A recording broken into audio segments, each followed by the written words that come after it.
The mass incarceration, this is the history of it in America. From Adolf D. Tocqueville to Ronald Reagan, the forces that have shaped the current state of our prison system. It wasn't always this way. The prison population began to grow in the 1970s when politicians from both parties used fear and thinly veiled racial rhetoric to push increasingly punitive policies. Nixon started this trend, declaring a war on drugs and justifying it with speeches about being tough on crime. But the prison population truly exploded during President Ronald Reagan's administration. When Reagan took the office in 1980, the total prison population was a little over 300,000.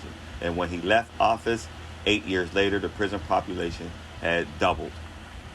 Simply put, it is shorthanded for the fact that the U.S. incarcerates more people than any nation in the world, including China. The U.S. also the leader in the prison population rate. America's approach to punishment often lacks a public safety rationale, disproportionately affecting minorities, and inflicts overly harsh sentences. In 1865, America created what is affectionately known as the Emancipation Proclamation. This document was alleged to have freed the slaves, but in fact, that is not what happened. The 13th Amendment reads, the 13th Amendment to the United States Constitution provides that neither slavery nor involuntary servitude, except as punishment for crime whereof the party shall have been duly convicted.